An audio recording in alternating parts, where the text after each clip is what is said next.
afternoon and welcome to our Way Forward Leader Lunch Break. We're thrilled to have you join us today. We're halfway through Accelerate Week in case anyone missed that, and we hope that you'll be joining us tonight and tomorrow night. But today, we're thrilled to welcome Denise Redding. Dr. Denise Redding, I should say, a strategist, entrepreneur, teacher, connector, and founder, CEO of GetWorkerFIT and LDR Worldwide. Both companies where she innovates to fill gaps that prevent companies from reaching their potential. At GetWorkerFIT, she uses new technologies to support job preparation and recruiting. And at LDR Worldwide, she develops and delivers learning solutions to national and multinational companies so that they can fulfill their needs and become full service and fully developed organizations. Her credo, to improve performance through people. The vision that Denise realizes and brings to life is that the power of becoming a learner creates unlimited opportunity for organizations, communities, and yes, even the world. She's actively involved with the Ywca as well as Baldwin Wallace University and has made significant impact with both. And her creative side, she is a playwright and an actress. And of course, a proud alumna of Leadership Cleveland 2003. Denise, we welcome you today and we look forward to an enlightening discussion about what is happening to women in the pandemic. Thank you. Thank you, Marianne, and so thrilled to be here. And also thank you for those of you who are chatting to me saying, hey, Denise, it's been a long time. It's good to see you. I see my good friend, Shamika Jones right there. I feel like I'm in this little thing in Arkansas when I was growing up, and they had this little room, it was called Romper Room. And the teacher would come on and she would say, I see Debbie, I see Shamika, I see Michael. And ever since we've started Zoom, every one of these calls, I feel like that. And I want to call your names out and say, I see you. But then I know I would leave somebody out because she never did say Denise. So, you know, I don't want to leave anybody out. I didn't have that name, right? That was easy. So I just want to tell you how glad I am to be here today. And one of the things I want to do is to start this conversation by telling you that also today, part of my volunteer work and part of the work that I'm doing in the community is to support Ursuline College and the Women's Leadership Committee. And that has really driven a lot of my interest. Those of you who have known me for a long time know that I have been an advocate and a champion of women, for people who are underserved and underrepresented, regardless of gender, for my entire career, starting with the Sprout program at Baldwin Wallace, and then a number of other initiatives, including supporting the Ywca, et cetera. The evolution of that for me has been to support Ursuline College in their new Institute for Women, Wellness, and Work. And as a result of that, really being a part of a vibrant community that's trying to think about what do we do about what's happening to women right now. So today, what I want to do is I'm going to spend, this will surprise nobody, I'm going to talk the most at the beginning. I'm going to spend 10, 15 minutes or so talking about the situation we're in. I'm going to talk about the impact of that situation, and then I'm going to talk a little bit about what I think we can do. And then I want to have dialogue and hear what's happening in the community and how things are happening. So share my slide deck and we'll get started. And I promise you, we're going to get to chat together.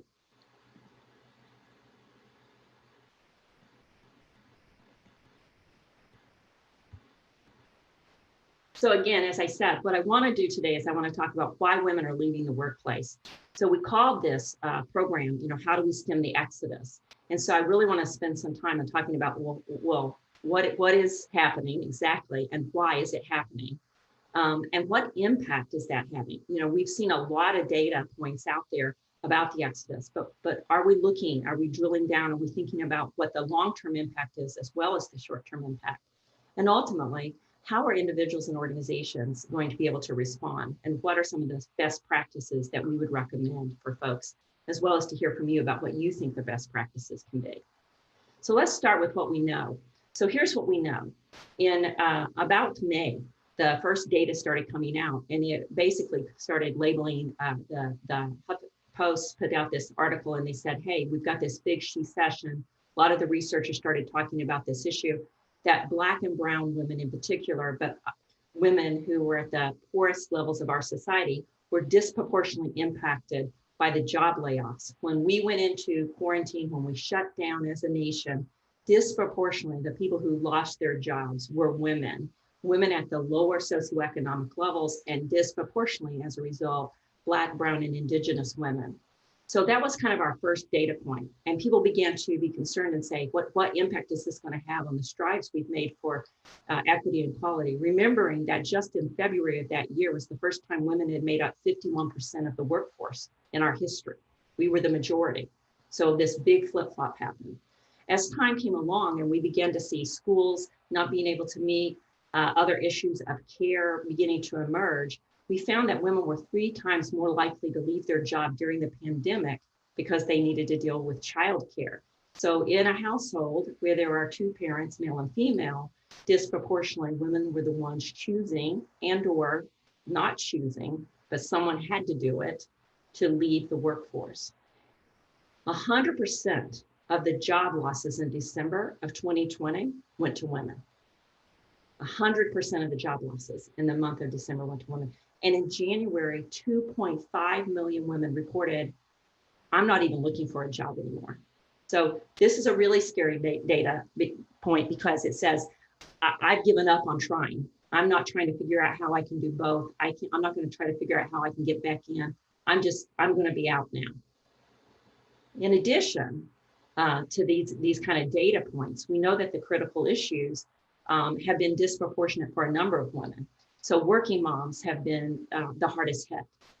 So because of things like being a teacher at home, trying to do childcare, being the logistics organizer in the family, women took on 2.5 more unpaid roles in the family than their male counterparts in their families. So they took on 2.5 unpaid roles in addition to their job. And so the pressure of that and the stress of that for working moms has been kind of off the charts. Another group that we're not talking about a lot are senior women in organizations. Senior women have also been disproportionately impacted by this pandemic at a couple of different levels that I want us to be aware of. One, senior women are doing care as well. Many senior women in organizations, and so those of you on the call, I'm a senior woman, right? Not just because I have this really cool white hair that you knew I would work in somehow in this conversation, but that I'm one of those women who, after being on the road and or out of the house at least 2 nights a week for a number of years, I have been in my home since March the 3rd, because I'm one of those senior women in leadership who's caring for my mother-in-law, who's 85, who had major health complications during the pandemic. And so somebody had to be able to do that. And because I am an entrepreneur and own my own companies, I could work from anywhere, do anything. So I'm one of those senior women who has a lot of leadership responsibility. Lots of people depend on me for their livelihood and their work. If I decided to close the companies, lots of people would be disproportionately impacted. And so I have both that issue of I need to care for elder people in my family, and I need to keep our companies going. And my daughter and her grandchildren need support. So senior women are feeling stretched at a number of levels. One other factor for senior women that's also important, many senior women have identified and said, hey, I'm frustrated with how we're responding, and I'm feeling that I'm not having traction and getting something to change, but what I can change is my future. So in part, some of them are leaving to say, I'm going to do something else now. I'm going to do something different. I was on a call with senior women from Cleveland, all C-suite executives. There were about 60 women on the call. It was a wine in the summer kind of activity. And we were all talking. And I would tell you that 2/3 of those women said, I'm not going to go back to work the way I was. I'm just not going to do this way anymore. So also there's this kind of replaying of priorities for senior women. And then of course, again, women of color are having the most significant disproportional impact, in addition to the issues around being related to either poverty and or single parents, and or there's a whole issue of what happened with the racial tension and the racial injustice that we saw in the nation, and how that's impacted women and their thinking about their roles and their work, especially women of color. the pandemic has disproportionately, from a health standpoint, impacted communities of color. And we know before the pandemic that women are the wellness caretakers. We are the caretakers of wellness in our families. And so women have really been disproportionately impacted by this. And many of my friends who are women of color have said to me just how painful it's been in their communities to also be dealing with so much grief.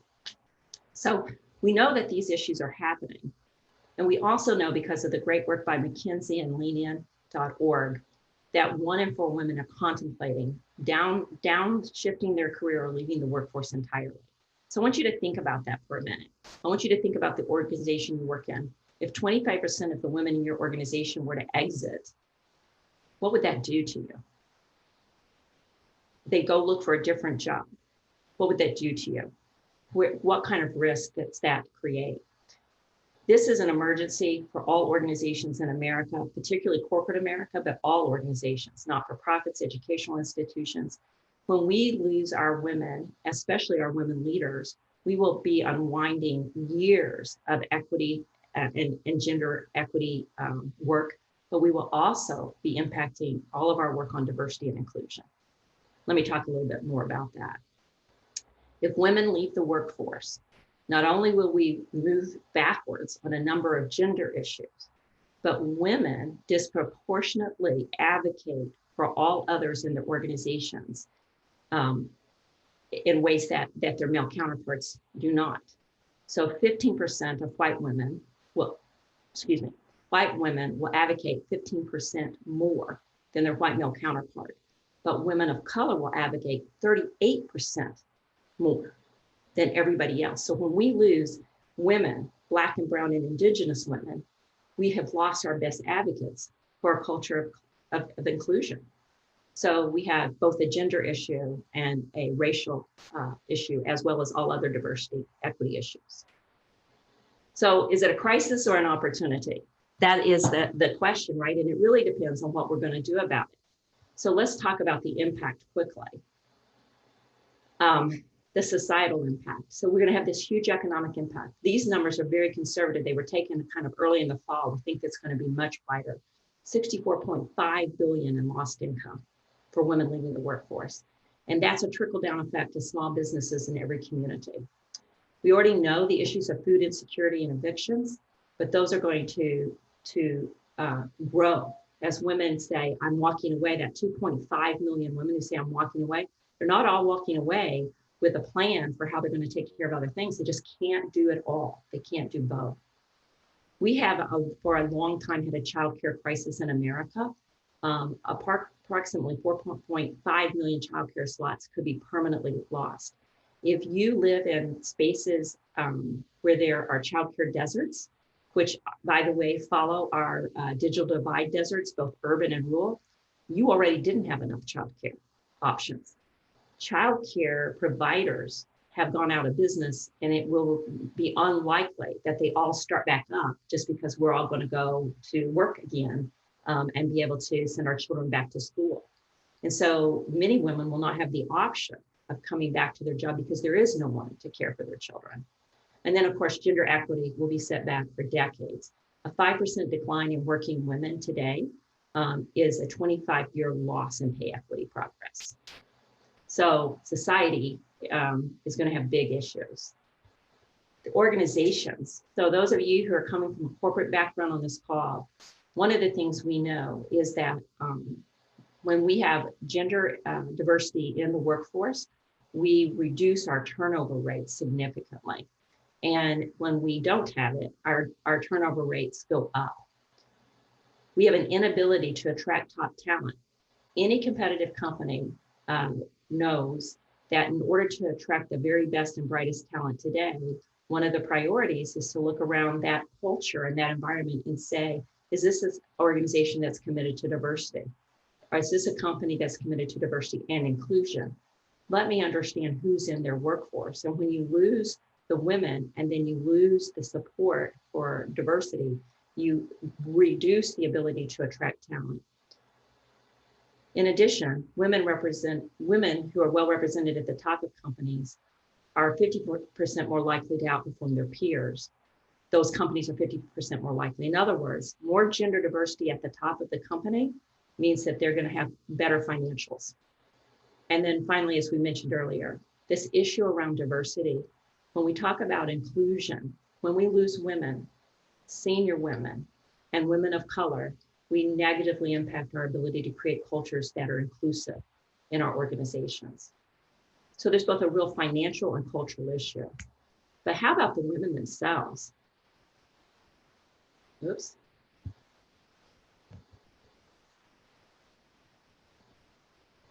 So one of the other things that we've seen is that this entire issue has become a huge personal crisis for women, a crisis of confidence, a crisis of resources, a crisis of identity and values, a crisis of energy and burnout. I see some of you that I know well on the phone. I have to say to some of the young mothers on this call, I would say that about 70% of the women under 40 that I engage with who have children at home have said to me sometime in the last 6 months, I am such a bad mother. I always am yelling at my kids. I'm mad, I'm frustrated. This is part of this energy burnout. This is part of saying, hey, you know, I wasn't cut out to be a teacher. A C-suite executive at a company that I work with in Florida said to me one day, my daughter just told me I was the worst teacher she's ever had in her whole life. So we feel torn. We feel like we're not doing our job well, and our kids don't like us because we want them to do their homework on the computer. You know, we feel like we're setting them in front of the TV or the computer so that we can take our Zoom call, so that we can keep our corporate work or organizational work on track. And so, you know, we feel a loss of confidence because we don't feel like we're doing anything well. We don't have enough resources to support this effort. And so now, you know, what are my values? How do I fit into this? In addition, this personal crisis is fluid. And this is one thing I think we really have to get into our minds. As a part of our work with Ursuline, we did a pilot this fall, and we did a lot of support services for women. And it was interesting over a 4-week period that someone might say to me, hey, you know, in the first week of this program over 4 weeks, I would have ignored the article on dealing with your mother with Alzheimer's during COVID, because in the first week, it had nothing to do with me. But in the 4th week, my mother had been diagnosed. Or I would have not paid attention at all to this issue of childcare because I don't have small children at home until my top performer quit in the 3rd week. And so this issue of fluidity of what's happening to women, nothing's static. My crisis today is not my crisis tomorrow. My need today is not my need tomorrow. In addition, one of the things that people keep talking about is, hey, you know, don't worry, we're going to go back to normal. We're going to return to work. Kids will go to school. Moms will go back to their jobs. But what we know is that for many women, once you've been out of work for 6 months, your ability to return to work at the same level is very difficult and significantly less likely than somebody hiring somebody who's just entering, even with years of experience. So a significant number of women will be disproportionately have bias against their rehiring because there'll be somebody else coming in who can be hired at a different rate. And then there are long-term financial implications for women. And I think women, we don't talk about women in wealth, women in their security, but you know, for a woman to leave the workforce for even a year, she's learning, she's gonna have a 39% lower retirement rate from that 1 year of loss. So these are just some of the impacts that are happening. So it's a lot of stuff. But basically what we're saying here is that, you know, women are leaving, and it's really going to be bad for the society, for our companies and organizations, and for the individual moms and for their children. And so what are we going to do about it? We have a couple of choices here. We can say, hey, this is serious and we should take immediate action. Or we can kind of keep our head in the sand and say, not so much. We'll be able to get to the other side of this, still come back to work. So what can we do? What action can we take to reverse the situation? So the last part, I just want to bump up a few ideas, and then I want to stop and let's talk about what I've just spewed at you guys. So first thing is that everybody who's a leader in an organization, you should be training your managers and leaders to talk to the women on their teams. This is a little bit of like talking about grief. One of the things that people say when someone dies is, you know, nobody asked me about it. You know, people sent a card in the beginning, but 2 months later or 6 months later, no one asked me because people don't know what to say. We need to be engaging in very authentic dialogue with women. We need to be listening more than we're talking. Everybody's laughing who knows Denise. We need to be listening more than we're talking to women. They're not necessarily asking us to solve their problems. They're asking us to hear so that they can think out loud with us. And we need to be talking to them more than once. I checked in with my people in September. I talked to everybody individually in October. Remember what I said. This whole period of time has been so fluid that the crisis of today was not the crisis of yesterday, may not be the crisis of tomorrow. We have found in our research and in our conversations with companies that one of the things that they seem to be stunned by was when somebody out of the blue would say, "I've decided to leave." And they'd say, "I didn't even know she was struggling." Women are great cover-up artists, especially professional women who are high performers. They're going to make sure you don't see them struggling because women have been disproportionately discriminated against as parents, as moms, as caregivers, because people perceive that they don't have enough bandwidth for their job. In fact, the opposite is true. And so now they've been covering it up until they can't take it anymore. And then they're just coming in to let you know they're going to go. So we need to be able to really talk to women and to hear what's going on with them and to say, don't leave. Another friend of mine who's a senior HR leader said that early in the pandemic, 3 of her key women came in and said, I gotta stop. I gotta let go. And she said, I said, no, you don't. What can we do to make things better for you? How can we flex? What can we do? Because she said these 3 women would not be able to be easily replaced because where they were located in a small population rural area, there weren't other women who were just going to jump into those jobs or other men. They needed to retain those women. And she said, until they said something, we weren't thinking about it. So we need to ask.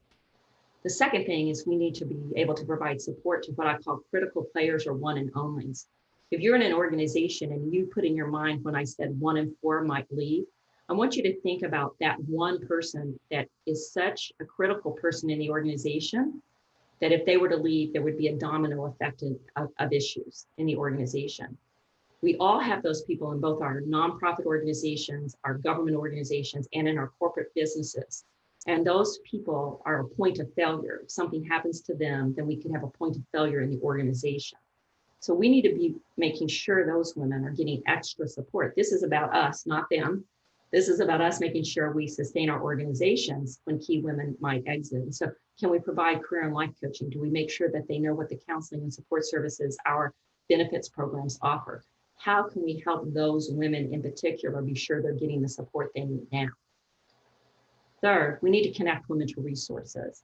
Now, I want to tell you again that in the volunteer work I've been doing with Ursuline, I'm very impressed with something they're doing right now called with the Institute for Women, Wellness and Work, where they have created the $5 subscription to help women have resources and networks of support by offering a subscription that's $5 a woman to any organization who wants to buy these services for their women. Obviously, that's not a cost cover, that's just a symbol to help them to say, we can help women. So if you're a company, you say, well, how do I help women in their leadership? But now, how do I help them with their childcare? How do I help women with their exhaustion and their wellness? Maybe you don't have the bandwidth for that. So look for external resources to help women. And then finally, we all need to be working as advocates for change. What the pandemic did, what the racial tension of the summer did, what our political unrest did in this year is it uncovered the dirty truth about our realities. We have childcare issues and we have family-friendly policy issues that are needed to be addressed. Broadband issues, which are causing people not to be able to juggle to be part of the workforce. And we have racial and gender equity issues. We know that they are there. And so we as leaders need to be advocates for change. So this is kind of a fast kind of push through. What I'd like to do now is that I've shared a lot of this is to talk with you to find out more about what you all are thinking about this and what you all would like to share about what you're doing to address this. So back to you, Rachel. Right, Denise, thank you so much. Such fascinating and sobering information that you've shared. And we do want to open it up for questions. So if you have a question for Denise, feel free to put that in the chat box. And we'll start with, so other than service industries, are you seeing this trend dominant in specific industries? And are there some that are actively responding to the challenge? So one of the things that we have seen is that this issue of women in the workforce deciding to leave, the McKinsey study in particular, Leanne, showed that that is an issue across the board. So if you talk about the first data, the She Session data, that was really women who were at the lowest earning levels of they were more in retail, they were in hospitality, they were in frontline kinds of roles that were disproportionately impacted by closures, okay? The second wave came for women who were working in more leadership roles, managerial roles, other roles across almost all disciplines of business. And it came with the extended home care and the extended elder care. It was rooted in, its really primary root was in, how do I be a caregiver for everybody in a very significantly different way? How do I take on those 2.5 additional roles and still lead my team at work? And in that 2.5, if we look at the first group, we say, by chance or by choice. The first group was pushed out of the workforce by chance. They happen to be in those roles. In the next group, we might say choice, which is a little misleading. It's choice that I am saying I'm going to move out of my leadership role to a different role in the company because I need to have more time to help with my children. And I have the privilege of making a shift or a change. But that's not really a choice because no woman got up this morning and said, you know what? I just think that all of my career work for the last 20 years, you know what? I'm going to throw that away. I'm out. Nobody got up and said, you know what? I think I'll go to work in a smaller job and earn less. That's not what people thought. Now, some people are making values decisions that are causing that to happen. They're saying, hey, maybe there's a different way for our family to live and be, and maybe we can do with less. But it wasn't something that was really truly choice, but it's more choice. And so some companies, we're seeing some companies locally who are really trying to reach out and think about ways in which they can support women, Thompson Hine, Eaton, Swagelot, Great Lakes Cheese. These are companies who I've been in direct conversation to say, what are you trying to do? What kind of resources are you trying to provide? How are you trying to wrap your arms around what's going on so that you don't have devastation either for the individual or the organization? Could you talk more about mental health resources for our staff, particularly our women staff? So I would love to hear from the group. I noticed a number of you who work out in the space, in the mental health space. So of course, all of us who provide employee health insurance, we know that we have resources that are free to our employees that largely go untapped. And I think we make an assumption because those resources are on our website that employees know to go get those. So one of the things we need to do is to talk about those resources that are part of our packages, if you will, and let employees know about them. And even if people will talk about using them, we feel less stigmatized about mental health support, but we still have some of that, right? So I think talking about using them is important. There are a number of resources in our community that support women in this time. We know that there's been a lot of pressure for women related to domestic violence, related to just the internal angst inside the home. And we know people like Rape Crisis and Ywca are doing some great work. I would love to hear if there are others who have some thoughts about that to add to that. Great, and if you have some additional thoughts, please add those to the chat and we'll be able to share some of those. Denise, could you provide some advice to supervisors who are looking to maybe have that dialogue and listen and ask the right questions when speaking with their supervisees? So the first thing I would say to people is this. Don't be worried that you're going to mess it up. This is the same as we're dealing with people who are grieving, right?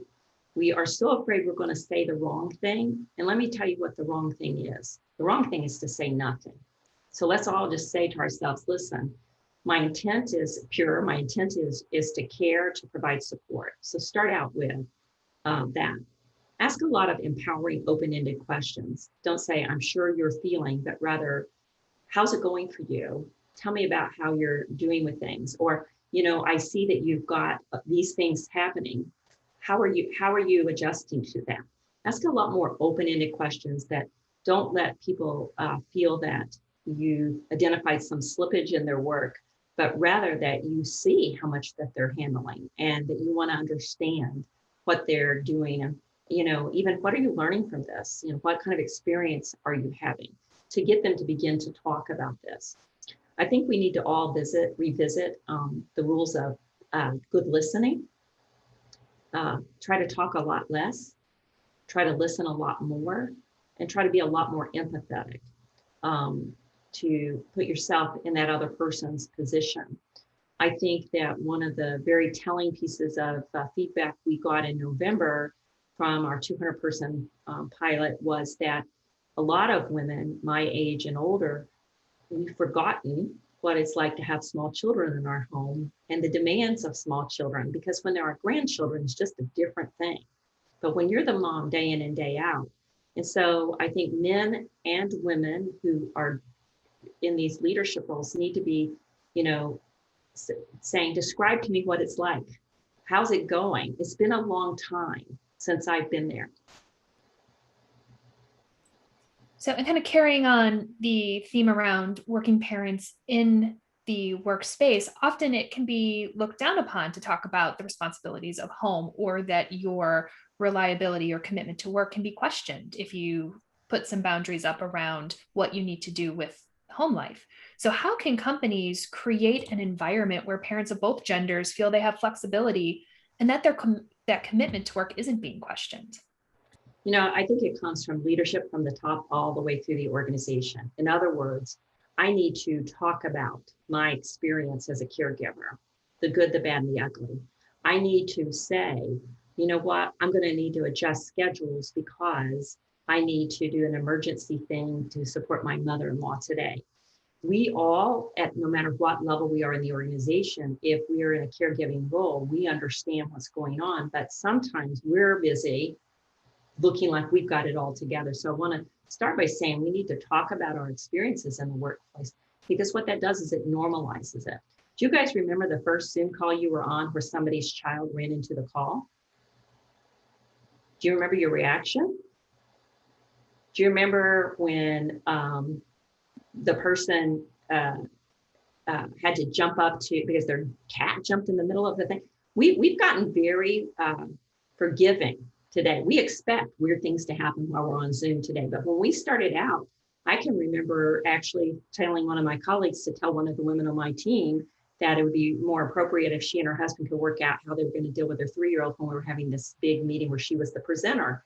I'm a woman who's like well informed about this, but I'm old fashioned in my thinking about what is appropriate professional behavior, and even in Zoom. And so the other thing is we have to practice grace, and put some grace out there into the environment about this. And then I think we have to celebrate family in multiple forms. So I'm going to put this this always creates a controversy, because we spend a lot of time talking about the people with children, but we also need to talk about the people who are alone, or the people who don't have children. Because the other thing that the study has shown is that the women who do not have children have picked up a disproportionate amount of load at work during COVID, because there's an assumption that they can, but we don't know what else is in their lives and whether that's their choice. And so we need to be able to talk about family in all its forms and all its diversities, and friendship as family. One woman's like, I have no children of my own. My parents are both dead, but I care for 3 people in my neighborhood. And that's just as important and real to me. And so I think we need to celebrate stories, talk about funny things that have happened, put some humor into it, talk about, we need to ask about our employees' families. My partner in one of my endeavors with GetWorkerFIT and Future Plans, he's 93, and he never gets off a call with me without checking in on either one of my grandchildren or my mother-in-law or my mother. He always asks, so how's it going with that? How's the health of that person, right? So we need to ask, be interested and curious so that people know it's okay to talk about it. And as employers, we need to stop disproportionately holding people back because they have families or care responsibilities. We do this. And so we have to think, do our own policies limit our advancement of people because they have care responsibilities? And how can we advocate for change? You mentioned the work that Ursuline is doing. Are there other entities tackling the problem and doing well? And what are some of the policies they have that are supportive of women? So one of the other groups in Cleveland that I would like to, kind of raise up is Enlightened Solutions. Some of you may know Enlightened Solutions. They are a research and consulting group that is working right now. One of their major projects is to look at why Cleveland ranked last on all factors for women of color. And they're doing some great work, both in their research and saying what's at the root cause, but also in their consulting work with organizations. So I champion them to you. Go back to talk about the YWCA. I think the YWCA has put some really robust programs out there. What I'm concerned about is a lot of people have plugged into the YWCA as individuals, but not as organizations. So a lot of the YWCA's like 21-day challenge round race is something that companies should be, plugging into, saying, so that we can talk about cultures of inclusion and equity. And so those are a couple of the other ones locally that I would point out that I think are doing a good job of trying to bring some of this to the forefront. I will say that one of the things that concerned me recently is I had some major discussions with some major workforce leaders around our community. And we were talking about some of the work that we were doing, and that there hasn't been a lot of conversation around what are we doing in specific for women during this, who are losing their employment or who need to pivot in their roles right now. So there haven't been a lot of very specific conversations about this. And yet, as we see from the research, as go women, as go everybody else in the society. So we really have got to address the women issue. And so it's one of the reasons I wanted to talk about it today with this group. There are a lot of people on this call. You are influencers, you're movers and shakers. And so you can begin to get this conversation going. And you can also talk to our congressional leaders and people in Washington and at the state, that when we get our monies for CARES Act and other things, that we're not forgetting to address these really critical issues that are disproportionately around gender and race. Actually tease up the next question I had around more looking out into the community and advocacy work that might happen, especially around childcare. How can those of us who are listening today help to ensure that child care center stays available? So we need to be on the phone with our representatives. We need to be talking to them around policy matters. We still, there's still no equal rights amendment for women, right? We have no gender equity safeguards in this nation as a policy for pay equity. While we have improved on family leave policies, and there was some work early in the pandemic about family leave, it was a kind of a Band-Aid, if you will. So we need to really be working with the people who represent us in Columbus and in Washington to say, we need policies that are family friendly. We need to look at all the places where there were insecurity. And in the same way, this conversation, I work extensively on the broadband issue, extensively. I am in meetings every week on it because I do work in the digital divide spaces. And we all get it, we all got it. This gender issue to me is equal to that issue. And yet there isn't that same sort of fervor, and the same resources aren't being pushed towards it as well. So I think we really have to work. We've got to get the legislation changed. So what are some specific things supervisors can do for top performers who are considering stepping back or out of the workforce? It's often not as simple as just a reduction in workload or shifted hours. Have you heard of any creative solutions or tactics? So there are a couple of things that are just really practical. First of all, ask the person what their thoughts are. A very key player didn't just decide I'm out. That very key responsible player has been thinking about how could I make this work? They likely will not ask for whatever it was that they think is the accommodation. So if you ask them, do you have a strategy or a thought about this? I think you're more likely to be able to get more ideas about what could be done. I can go back many, many years to when my good friends, Barb Brown and Margie Flynn, decided that they needed to split their job. They were going to leave their job in that city And they were such high performers that someone said, we can't lose you. And they said, okay, we know what to do. And job sharing was not even a thing in the day, right? But they had a plan. And then the leaders were willing to try the plan. You know, we had leaders in our community who were like, no way, people can't work from home. They're not productive. You can never do counseling services from home. That's not going to work. I mean, in the state of Ohio, you couldn't even do virtual medicine for mental health care or for drug addiction. We wouldn't allow it. Guess what we found out? It all works better. And we're getting a lot of good from it. So we as leaders need to like put on this hat that we've had and make it our permanent way of seeing what's going on and be open to the suggestions that are made. The second thing is that senior leaders often need somebody to bounce against. And so I mentioned in my presentation, you know, they may need a life coach. They may need an executive coach. You may need to invest in them. Sometimes people are in such a place of exhaustion, they cannot think. But if they have a thinking partner who they feel safe with, who's not inside the company, but outside the company, they're more likely to use that person to help them solve the issues versus just exit. And that's what we're trying to avoid, is just this mass exodus because of exhaustion and burnout. So getting someone to help them solve the problems, another thing I really would suggest. What advice might you have for a male supervisor who has a female supervisee and to potentially navigate what could be a tricky conversation about home life and stereotypical roles potentially coming into the conversation? That could be hard to navigate.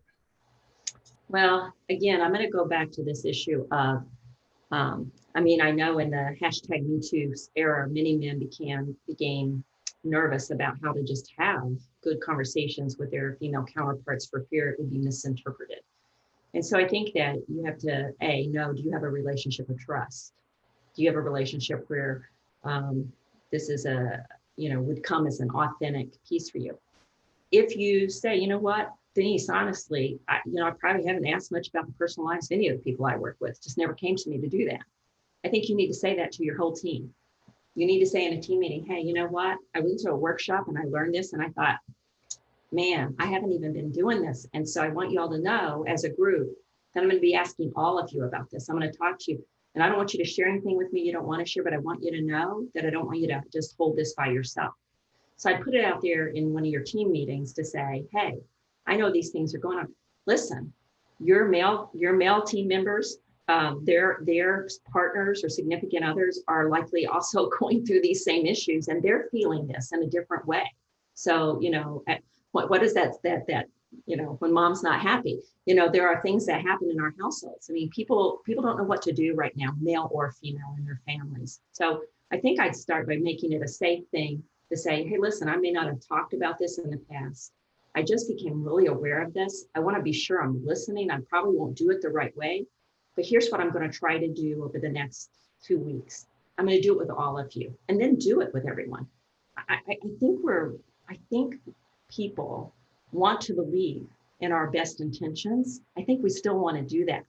Although we haven't been seeing a lot of it lately in the world, I think we still want to believe in our best intentions. And so, tell people, I'm trying. I may screw it up, but I'm going to give it a shot. We have time for one more question. As we look to reentry back into the workforce, we know that will be a challenge. What can we do to help advocate to make that less challenging for those who are reentering? So one of the things I think we have to do is to, some women, rightly so, this is a great time to pivot. This is a great time to make a career change. And so I think that women need to be supported in their educational endeavors, their retooling, their retraining. I think we have to be open to that. We have to be open to people coming to us and saying, I'd like to shift. Those of us who are in large organizations, we need to be able to say, hey, we're open to shifting. We are open to some of this, but we want it to be for the right reasons, not just because you feel desperate or feel you have no choice. But I think that one of the things is to really try to understand there are a number of resources in the education community that are really talking about how do you pivot? Do you decide to be a gig person? Do you own your own gig kind of life and your time? And how do you do that? And I think there are resources that are offered throughout our community at all of our higher education institutions in that space. Well, Denise, thank you so much for helping us better understand the issues that we've seen over this past year. And we appreciate the advice and the recommendations that you've had as we continue to look forward. And with that, I'm going to turn it back to Marianne. Thanks Thank so much, Rachel. Denise, thank you so much for your insightful comments and suggestions. I think it's not lost on any of us, the few men that were actually participating on this call who need to understand this information and hear this message. So I think as we, being women advocates, we need to take this back to our workplaces and make sure men know the challenges that we are all facing. We owe it to ourselves, our colleagues, and our daughters. So thank you for elevating this issue.